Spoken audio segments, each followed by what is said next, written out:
That last entry, I actually did pretty well, but unfortunately the camera, the one which got wet, came back to life again. It finally kicked the bucket and died. Since that log, the waves became big again, the swell came back in, and the World Cup started. So yeah, I decided to really just take a lay down after that and relax a little, not go out at the crack of dawn and fish at my leisure. Had a couple of days off and watched the World Cup, watched Mexico beat Germany, which was pretty cool. Yeah, it's only these last couple of days that I've started going back out again, and the fishing's been hot. Yesterday I went out, and Mickey and I went out and we did really well. We collectively, between the two of us, I think we got 5 different species of fish. I caught a big monster big frell, my biggest frell yet, which I was absolutely wrapped on. Absolutely wrapped. He fought like an absolute champion. Good 15-minute fight. It was all happening. Big runs. Loved it. I also caught an Atula, a really nice Atula, and I'm equally very wrapped on that because it was a big Atula anyway. And I also caught what I call a kingfish here. Mikey's caught one, and yeah, he sent through a picture of it, and I'll show you what it looks like anyway, because unfortunately when I went to go get the camera to take a photo of this fish, I actually had the fish landed. It was in the kayak. It flipped and jumped out of the boat. The kayak, sorry. But yeah, so that was my fish I caught, and then Mikey got Sierra.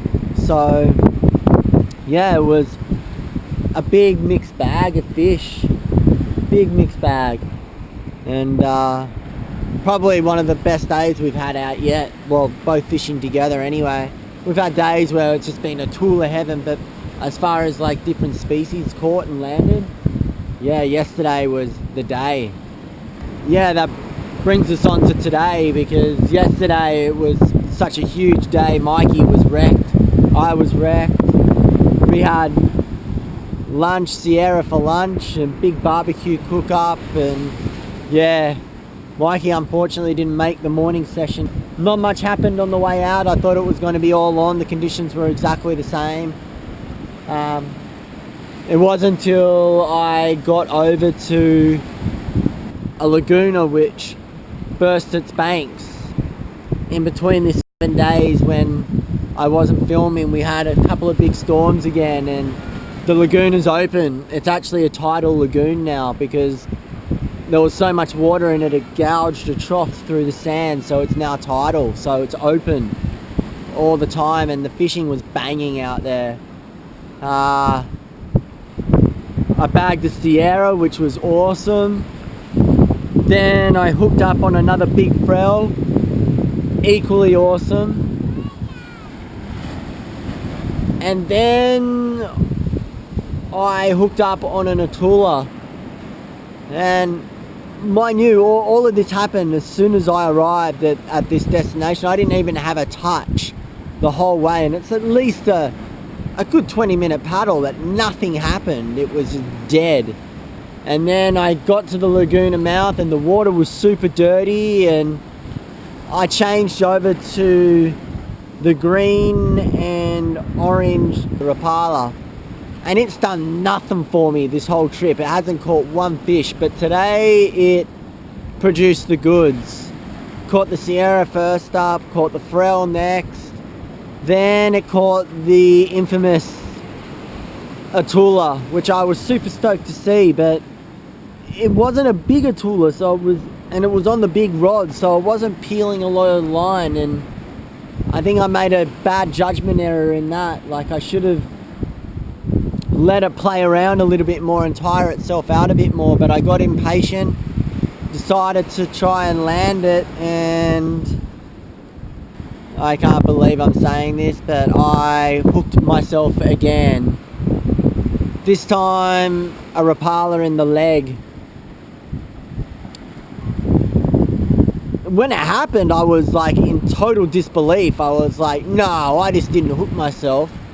And then of course the fish is still connected to the Rapala, and I try to move the fish and it's attached to my leg, and I was pissed. The worst part about this one, it wasn't an exit wound, it was just straight into my shin. So I had to pull the hook out the opposite direction.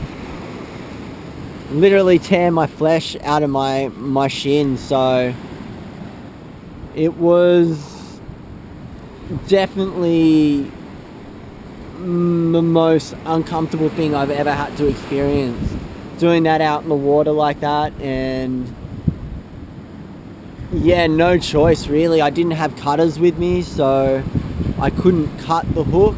All I could do was pull it out the opposite way.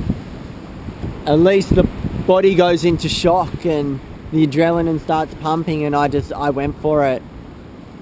Yeah, I didn't take a picture of it. It wasn't really in my head to take a picture of it when it happened. I'm limping like you wouldn't believe. I've definitely bruised my shin. I'm pretty sure the hook has actually hit bone as well. It was right next to the shin bone. So that was the end of the day. Very painful. Tomorrow I'm hoping to give this camera a try. There's just been too much action not to document it. That was the whole purpose of this, and I know I've stepped away from it, but I'm going to try keep documenting it. I kind of wish the cameras were obviously rolling for the last 2 days because they were very eventful. But fingers crossed that this GoPro doesn't fog up in the first 10 minutes tomorrow, because otherwise I think this will be officially the last video. 13 days, that's still a long time. That's more than a lot of people get in a holiday for their whole year. So I'm going to put it to good use. Hopefully this works out. Fingers crossed. Let's get 'em. See you in the morning.